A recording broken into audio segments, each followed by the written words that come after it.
భార్యాభర్తలు కలిసిన తర్వాత రోజు తలస్నానం చేయాలా? భార్యాభర్తల బంధం అనేది చాలా ప్రాముఖ్యమైనది. అందుకే వీళ్ళ బంధం గురించి చాలామంది మాట్లాడుకుంటారు. ఎందుకంటే భార్యాభర్తలు ఇద్దరు రాత్రి కలుస్తారు. ప్రతిరోజు కాకుండా వారంలో కనీసం 2-3 సార్లైనా భార్యాభర్తలు కలవడం సహజం.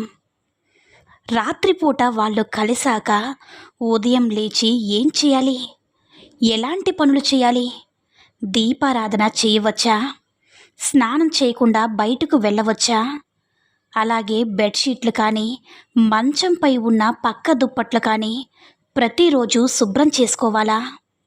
కలిసిన తర్వాత ఉదయం లేచిన వెంటనే స్నానం చేయకుండా ఇంట్లో పనులు చేసుకోవచ్చా? అలాగే ఇంట్లో తిరగవచ్చా అని చాలా డౌట్స్ అందరికీ మనసులో మెదులుతూ ఉంటాయి. ముఖ్యంగా కొత్తగా పెళ్ళైన భార్యాభర్తలైతే కొన్ని తప్పులు చేస్తుంటారు. అలాగే కొంతమంది ఇళ్లలో పెద్దవారు చెప్తూ ఉంటారు. కొంతమందికి అలా కుదరదు కాబట్టి అడగడానికి మోమాట పడతారు. అలాంటి వారి కోసం ఈ విషయాలు క్లియర్గా ఇప్పుడు ఈ వీడియోలో తెలుసుకుందాం.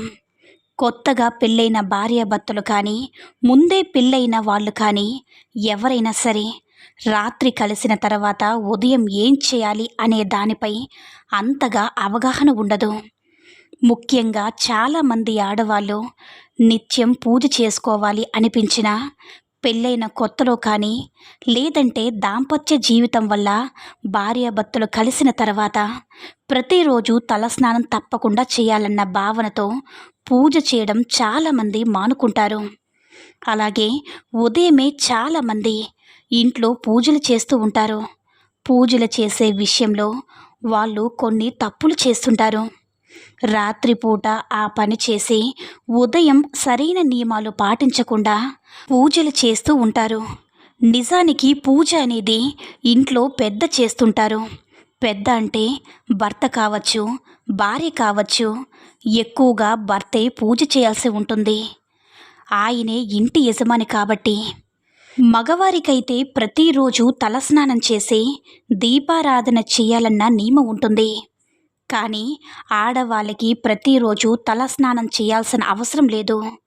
ముఖ్యంగా అందరికీ వచ్చే డౌట్ ఏమిటంటే, భార్యాభర్తలు కలిసిన తర్వాత రోజు పూజ చేయాలా అంటే తప్పకుండా తలస్నానం చేయాలా అనే డౌట్ ఉంటుంది. ప్రతిరోజు తలస్నానం చేయాల్సిన అవసరమే లేదు.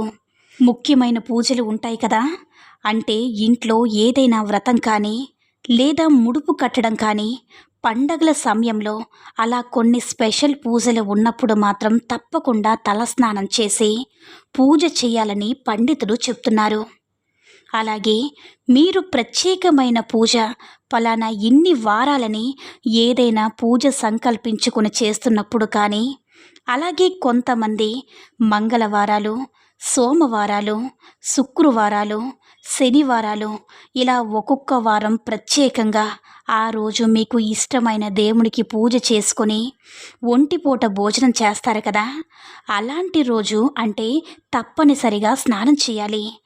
ఇలా ప్రత్యేకమైన పూజలు ఉన్నప్పుడు తలస్నానం చేసుకుని మిగిలిన రోజుల్లో మామూలుగా ఒంటికి స్నానం చేసి పూజ చేస్తే సరిపోతుంది. తప్పనిసరిగా ప్రతిరోజు తలస్నానం చెయ్యనక్కర్లేదు.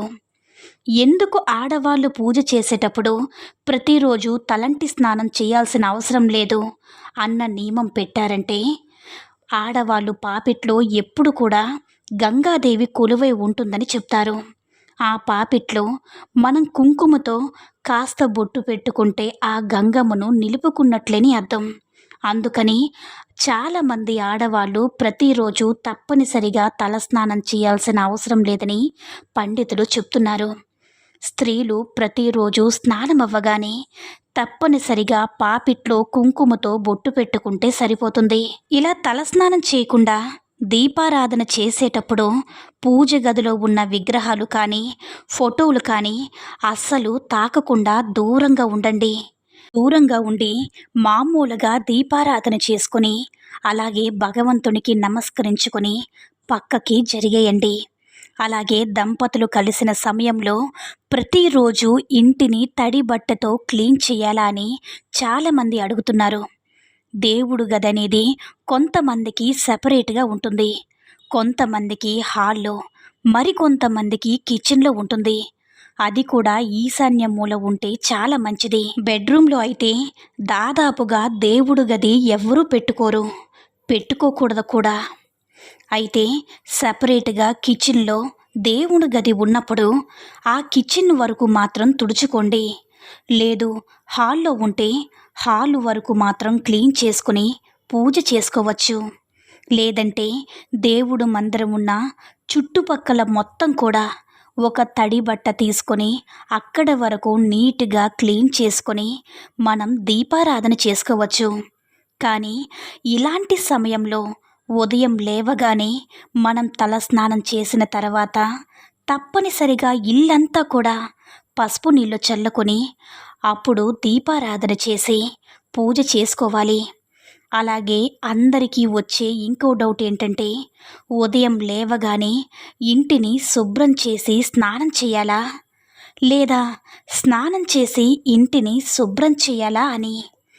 భార్యాభర్తలు కలిసిన తర్వాత మరుసటి రోజే ఉదయాన్నే లేవగానే అలా ఇల్లు మొత్తం తిరగకూడదు. అలా తిరిగితే దానిని మైలు అంటారు. అందుకని ఉదయం లేవగానే ముందుగా స్నానం చేయాలి. అలా కాకుండా ఇంటిని శుభ్రం చేసి స్నానం చేస్తే శుభ్రం చేసినా చెయ్యకపోయినా ఒక్కటే అవుతుంది. అందుకని స్నానం చేయకుండా అస్సలు తిరగకూడదు. మనం ఏ గదిలో ఉన్నామో కేవలం ఆ గది నుంచి డైరెక్ట్గా బాత్రూమ్కి వెళ్ళి స్నానం చేసి ఆ తర్వాత మిగిలిన గదులన్నీ కూడా నీట్గా తుడిచి క్లీన్ చేసుకోవాలి. మరి అలా క్లీన్ చేసేటప్పుడు డోర్ మ్యాట్స్ని ముట్టుకుంటాం కదా. మనం డోర్ మ్యాట్ని ముట్టుకున్నా పర్వాలేదు. స్నానం చేసిన తర్వాత ముందుగా ఇంటిని తుడిచిన తర్వాత పసుపు నీళ్ళు కలిపి మొదటగా మన పైన చల్లుకొని ఆ తర్వాత ఇంటి మొత్తం కూడా ఆ పసుపు నీళ్ళు చల్లి అప్పుడు పూజ చేసుకోవచ్చు. వీలైతే ఇంటిని శుభ్రం చేసిన తర్వాత కాళ్ళు చేతులు శుభ్రంగా కడుక్కొని అప్పుడు పసుపు నీళ్ళు చల్లుకొని పూజ చేసుకుంటే మరీ మంచిది. అంటే అలాంటి పరిస్థితుల్లో భార్యాభర్తలు కలిసినప్పుడు ప్రతిరోజు కూడా బెడ్షీట్స్ని తప్పనిసరిగా క్లీన్ చేయాలా అనే డౌట్స్ ఉన్నవారికి, మామూలుగా నిత్య దీపారాధన చేసుకునే వాళ్ళైతే ప్రతిరోజు బెడ్షీట్స్ని ఉతకనక్కర్లేదు. అలాగని బెడ్ మీద కూడా ఉంచకూడదు.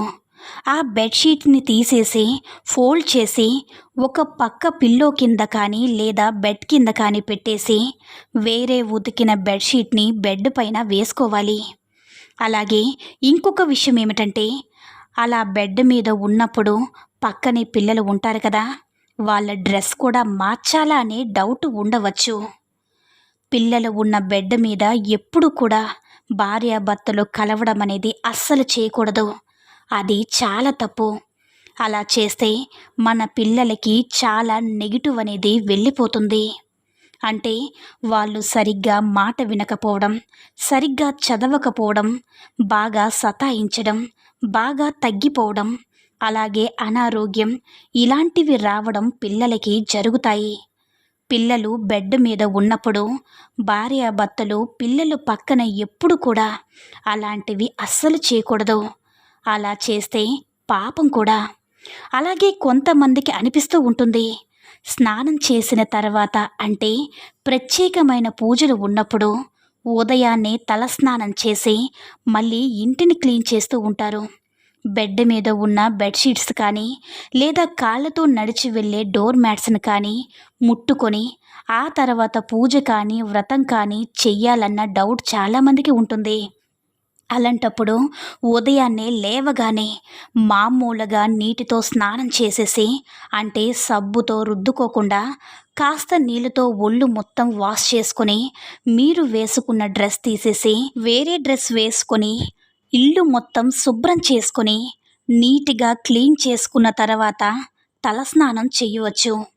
భార్యాభర్తలు కలిసిన మరుసటి రోజు ఉదయం ఎట్టి పరిస్థితుల్లో కూడా స్నానం చేయకుండా ఇంట్లో మొత్తం అలా తిరగడం కానీ లేదా అదే డ్రెస్ వేసుకొని అలా ఉండడం కానీ అస్సలు చేయకండి.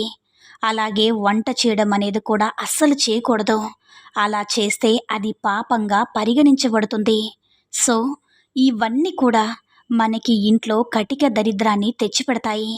అందుకని తప్పనిసరిగా దంపతులు నెక్స్ట్ డే మార్నింగ్ లేవగానే మొదట మనం చేయవలసిన పని స్నానం. బయట బాత్రూమ్ ఉన్నవాళ్ళు బయటికి వెళ్ళి స్నానం చేయాలి. లేదా బెడ్రూమ్లో అటాచ్డ్ బాత్రూమ్ ఉంటే అదే రూమ్లో స్నానం చేసి ఆ తర్వాత ఇంటిని శుభ్రం చేసుకోవాలి. అలాగే ఇంకొంతమంది ఇంట్లో పెద్దవాళ్ళు పూజ చేసుకుంటూ ఉంటారు.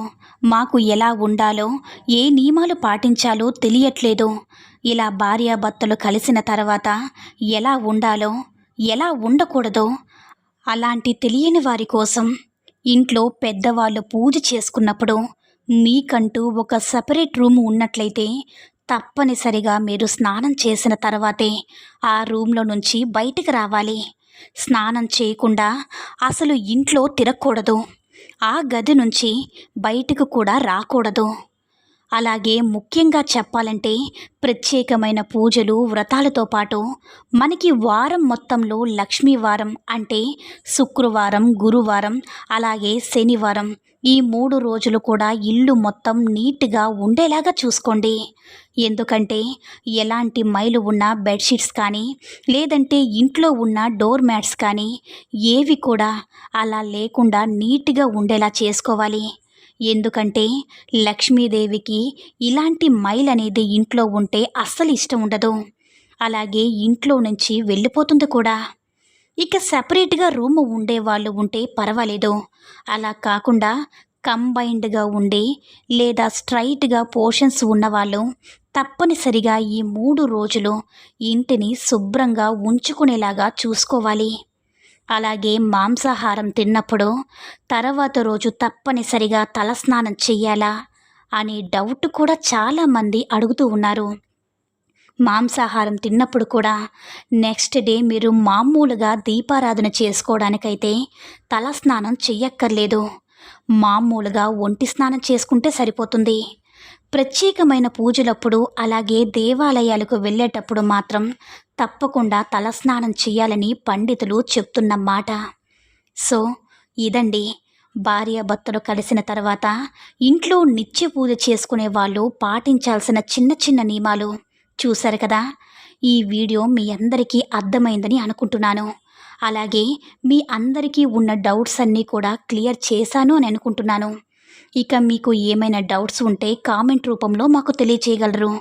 తప్పకుండా తర్వాత వీడియోలో చేయడానికి నేను ట్రై చేస్తాను. ఈ వీడియో కనుక నచ్చినట్లయితే లైక్ చేసి షేర్ చేయండి. మరిన్ని వీడియోస్ కోసం మన ఛానల్ని సబ్స్క్రైబ్ చేసుకుని మాకు మరికొంచెం సపోర్ట్ చేయండి. ధన్యవాదాలు.